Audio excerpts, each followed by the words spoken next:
that you will be fine and happy. Today we will read this chapter 5, water. Okay, so let's start out this chapter, kids. The earth is also known as the watery planet. यहाँ तक कि पृथ्वी को हम watery planet भी कहते हैं. Okay, About 71% of the earth is covered by water bodies. क्योंकि हमारी पृथ्वी पर लगभग 71% पानी ही पाया जाता है. Water is found in the water bodies like ocean, seas, river, ponds, lakes, bays, gulfs, etc. Okay. The parts of the earth containing water is called hydrosphere. और जिसमें पानी अधिक मात्रा में पाया जाता है, इसी पानी की परत को हम हाइड्रोस्फीयर कहते हैं. Okay, 97% of the total amount of the water present on the earth is trapped in ocean. 97% मुख्य रूप से पृथ्वी पर जो प्रेजेंट है वो है ओशियन के रूप में, सीज के रूप में एंड गल्फ्स के रूप में. Only 3% is fresh water which is found in ice sheet of polar region. 3% पानी ऐसा है जो बिल्कुल साफ और सुथरा है, जो पोलर रीजन में आइस शीट के रूप में पाया जाता है और ग्लेशियर के रूप में, रिवर या फिर लेक्स के रूप में. The water in the ocean, जो समुद्र का जो पानी है, इज सैलिन, वो क्या है, नमकीन है. It is a salt in it, ऐसा लगता है जैसे इसमें किसी ने नमक घोल दिया हो. And can't be consumed directly, उसे हम सीधा ऐसे ही नहीं पी सकते. As we read in our previous chapter, जैसे कि हमने पहले चैप्टर में पढ़ा था kids, that water is added to the atmosphere in the form of the water vapor from the water bodies on the earth. यहाँ तक कि पृथ्वी पर पृथ्वी पर वाटर वेपर होने के कारण बहुत सारी वाटर बॉडीज पाई जाती हैं. And then it comes back on the earth, और वाटर वेपर होने के कारण वाटर बॉडीज से जब वह पानी आसमान में जाता है तो वह गर्म होकर वार्म होकर वापस पृथ्वी पर आ जाता है in the form of rain, एक बारिश के रूप में. The cycle of the water going into atmosphere, जब यही वायुमंडल में पानी जाता है और coming back to the earth और पृथ्वी पर वापस आता है, is called the water cycle. उसी को हम वाटर साइकिल कहते हैं. Let's just study about in the detail. चलिए इसको डिटेल में पढ़ते हैं. पहला है kids water cycle. Water from the seas, पानी जो है वो समुद्रों में, ओशियन में, अदर बॉडीज के रूप में पाया जाता है. Evaporate from the earth and escape into the atmosphere, जब सूर्य की गर्मी के कारण पानी में हीट पड़ती है तो यह इवेपोरेशन होना शुरू हो जाता है. और जब इसका इवेपोरेशन होता है तो बादल के रूप में बदल जाता है, विच ऑन कंडेंशन है ना, उसे एटमॉस्फेयर एज वाटर वेपर, उसे हम वाटर वेपर कहते हैं. Which on the condensation change into the water drops, और वही जो कंडेंशन होता है, जो वाटर वेपर होता है, वो किसमें बदल जाता है, वाटर कंडक्शन में, और वाटर कंडक्शन वापस किसमें बदल जाता है, ड्रॉप रेन, मतलब बारिश की बूंदों के रूप में.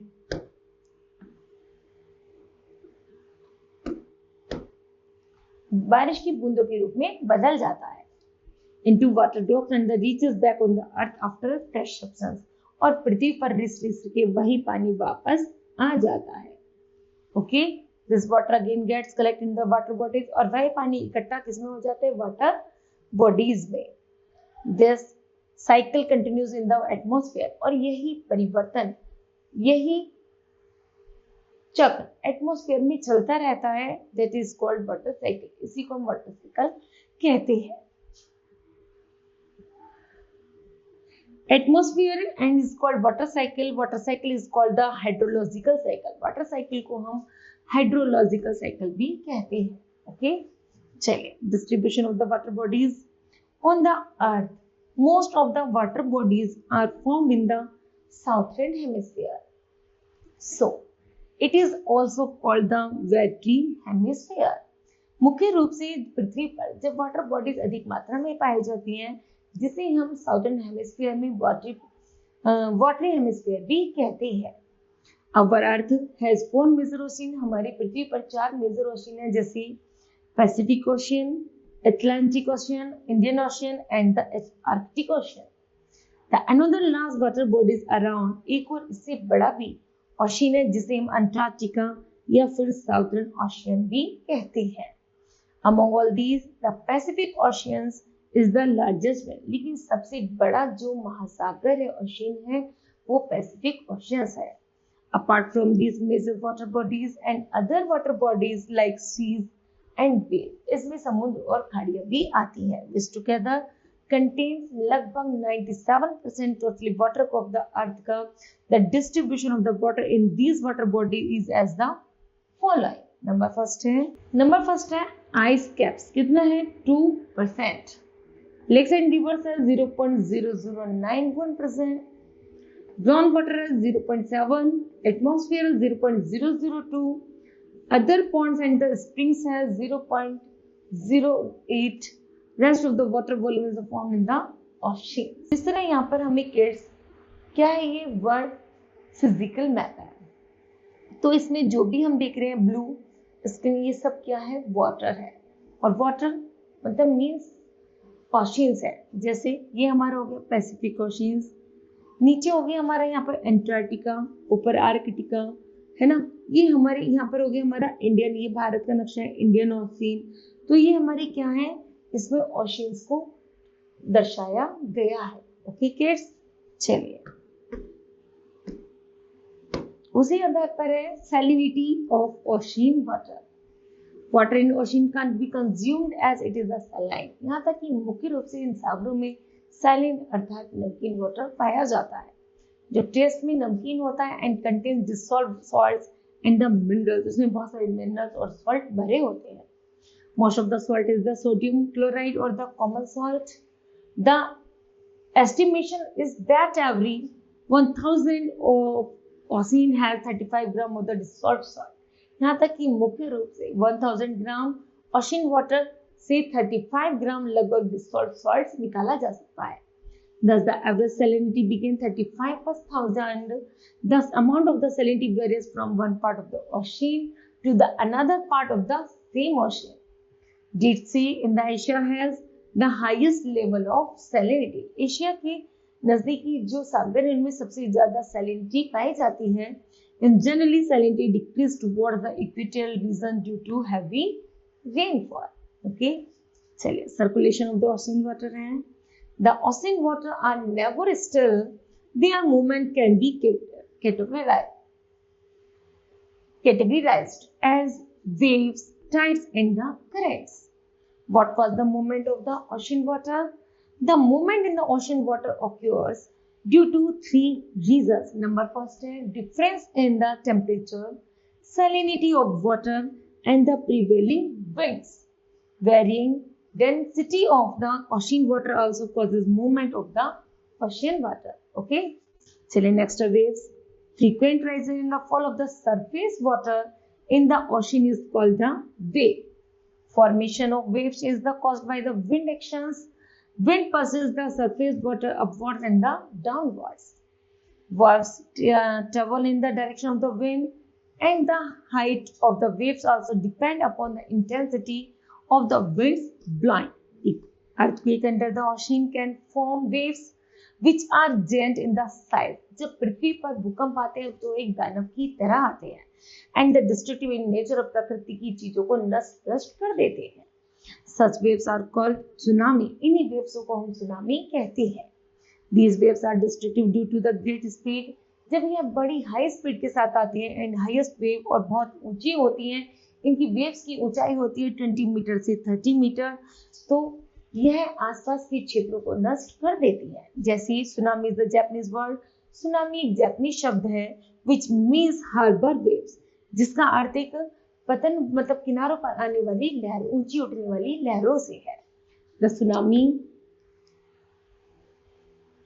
waves can travel at the speed. Tsunami waves की जो स्पीड होती है लगभग 500 किलोमीटर से 1000 किलोमीटर पर आवर की होती है. Okay, as they enter the shallow water, the speed of the waves decrease. जो shallow water की जो स्पीड होती है वो थोड़ी डिक्रीज कम होती है and their height increase making them more dangerous. लेकिन उनकी हाइट बहुत ऊंची होती है. The tsunami waves appear as the wall of the water proceeding toward the coast. यहाँ तक कि सुनामी जो था वो इतनी ऊंची भारी तटों पर आया कि वह आसपास के क्षेत्रों को भागकर ले गया. These waves destroyed anything which comes in their way Even the last ship of the first and the inverted by the tsunami waves. They cause a great deal of the loss, be the property or life. Okay, चलिए यहाँ पर tsunami की कैसे study करते हैं. Tsunami in the भारतीय ocean में आया था 2004 में. On the morning of the Sunday 26 December 2004, there was a severe earthquake in the Indian Ocean. पृथ्वी भारत में भारतीय हिंद महासागर में नॉर्थ सुमात्रा और इंडोनेशिया के तट पर एक भारी वेव्स उठी जिसे सुनामी का नाम दिया गया. The earthquake measured 9.4 the Richter scale पर. अर्थक्वेक की जो तीव्रता थी वो 9 थी and was followed by the aftershocks ranging from the 6 to 770 in zone. लगभग 6 से जो 7 के बीच की जो रेंजेस है वो इतनी भयंकर होती है, और बल्कि सुनामी की रेंज तो सबसे ही ज्यादा भयंकर थी. 1000 kilometre north to the Andaman island, यहाँ तक कि दक्षिण की तरफ नॉर्थ उत्तर की तरफ जो अंडमान आइलैंड द्वीप था, the under water earthquake give way to the powerful tsunami. Powerful tsunami के कारण अब बहुत सारा डिस्ट्रक्ट हो गया था. The waves travelled quickly under the ocean. पृथ्वी में समुद्रों के आंतरिक भाग में होने वाली हलचल के कारण building a wall of the water up to, वह एक 10 मीटर ऊंची दीवार की तरह ऊंचा उठा. Horizontally and the several yards vertically when it reached the shallow coastal waters and the caused massive destructive when it hit land and the rain with a speed more than 600 miles, 1000 kilometers, without an effective warning system and the disaster plan. Many people did not know to move quickly to higher ground to escape the waves and its load of the debris. At some places the sea descended for the hundred of the meters from before the wave rushed in. Curious people looking at this the strange occurrence from the beaches did not recognize this as a sign of the danger, and the result were killed by the tsunami. The tsunami caused excessive damage. Tsunami ने बहुत सारा ऐसे आसपास का क्षेत्र जो तहस नहस कर दिया था. The death toll was put at the roughly 1,87,000 with nearly 43,000 missing and many hundred of the thousand injured, and the suffering, trauma and the grief of the losing family members, their homes and their livelihoods. The tsunami hit area was threatened by the spreading of the deadly disease due to the contaminated waters in taps. A great damage was also caused to the nearby forest, coastal wetlands, mangroves and the groundwater tables. Okay, check. Next, tides. Every day at regular interval, the sea water rises and the water rise. Every day, प्रत्येक दिन जो regular intervals होता है, जो सी waves होती हैं वो उठती हैं और गिरती हैं 2 बार. This phenomena of the alternative rise and the fall in the level of the sea water is called tide. जो पृथ्वी में लहर जो उठती है और गिरती है उसी को हम टाइड्स कहते हैं. When the level of the sea water rises, जब पानी ऊपर उठता है, it is called high tide, उसे हम हाई टाइड, और जब पानी नीचे गिरता है उसे हम लो टाइड कहते हैं. The reason for tide formation is the gravitational pull of the moon and the sun. सूर्य और चंद्रमा की ग्रेविटेशनल फोर्स के कारण समुद्र का पानी ऊपर उठता है, हाई टाइड्स, नीचे गिरता है, लो टाइड्स कहते हैं. The high tides and the low tides don't have the same height every day. वह प्रत्येक दिन सेम हाइट का नहीं होता बल्कि घटता बढ़ता रहता है. The position of the moon is responsible. Moon इसके लिए सबसे ज्यादा रेस्पॉन्सिबल है इस वेव्स को हाइट को इंक्रीज करने में. As moon is very closer, जब मून पृथ्वी के ज्यादा क्लोजर होता है, it extract great gravitational pull, तो पृथ्वी की गुरुत्वाकर्षण अधिक हो जाती है जिससे वाटर क्या होता है, उठता है. Two important position of the moon determines the height of the tides. On the full moon day, जिस दिन फुल मून या न्यू मून होता है, the sun and the moon the earth are the almost in the straight lines. The sun and the moon exert combined gravitational pulls. The high tides are the highest and the low tides are the lowest. This is called spring tides. Okay. Next है on the half moon, the sun and the moon make a right angle to the earth. जब half moon होता है तो वो क्या angle बनाता है? Thus the moon and the moon tend on the counter the gravitational pull out to each other. जब पृथ्वी के नजदीक सूर्य चंद्रमा होता है ना, और या फिर फुल मून होता है तो उसे हम स्प्रिंग टाइड्स कहते हैं। उसी के आधार पर जब पृथ्वी एक क्या बनाता है, एक राइट एंगल बनाता है पृथ्वी के नजदीक, जो एक राइट एंगल बनता है तो पृथ्वी की जो ग्रेविटेशनल फोर्स होती है वो और भी अधिक बढ़ जाती है। This result is very small high in the low tides, this is called the नीप टाइड। और जब यहाँ पर जब ज्वार भाटा एक सीमित ऊंचाई पर बढ़ते हैं, सीमित ऊंचाई से ही गिरते हैं, उसी को हम नीप टाइड्स कहते हैं। ओके, चलिए, the tide are very useful for navigations, they also help in the clearing the sediments deposited by the rivers on the beds and they help in the destination of the harbor। और यहाँ तक कि यह पतनों पर सबसे ज्यादा helpful होते हैं जो ये नीप टाइड्स होते हैं। High tides is also helpful in obtaining the common salt from the ocean water. जो हाई सॉल्ट टाइड्स होते हैं वो हेल्पफुल होते हैं सॉल्ट को बनाने में। And the high tides spread the saline water in low lying coastal areas. This tides are very helpful in the fishing trade. जो हाई टाइड्स होते हैं वो फिशिंग ट्रेड के लिए सबसे अच्छे होते हैं। As it is easy to catch the fishy after high tides, क्योंकि आफ्टर हाई टाइड्स में मछलियों को आसानी से पकड़ा जा सकता है। The high tides brings with the fish to the coastal area. Some countries have also started to utilise the energy generated by the tides called tidal energy. और जब ऊंचे उठे ज्वार से क्या टाइड से क्या होता है, एनर्जी गेट की जाती है, उसी को हम टाइडल एनर्जी कहते हैं। The tidal energy is used to generate electricity. Such tidal power stations are operating in the countries like Canada, France, Japan and the Great Britain. Okay, चलिए, ocean currents हैं। As we know the water of the ocean, जैसे बच्चों आपने पानी के समुद्र के बारे में सुना होगा, keep on the moving, जैसे वो हिलता है, it is move in the horizontal fashion, है ना, as well one parts of the ocean to the other in the different directions. This is called ocean current. जब एक डिफरेंट डायरेक्शन के according में बहता रहता है उसी को हम करंट्स या फिर लहर कहते हैं। Ocean currents occur basically due to the following reasons: direction of the prevailing winds, variance in the density of water, variation in the ocean temperature, rotation of the earth, especially in the position of coastal. The direction of the ocean currents is determined by the direction of the prevailing winds most of the time. The direction of the ocean current is clockwise in the northern hemisphere and the anti-clockwise in the southern hemisphere. Currents in the ocean are mostly narrow and move with a speed of 3 to 10 km per hour. But in the some area the currents are very broad and are called the drift. On the basis of the temperature, the ocean currents can be warm currents and the cool currents. The warm currents move from the equatorial region towards the pole. The cool currents move from the poles to the tropics and the lower latitudes.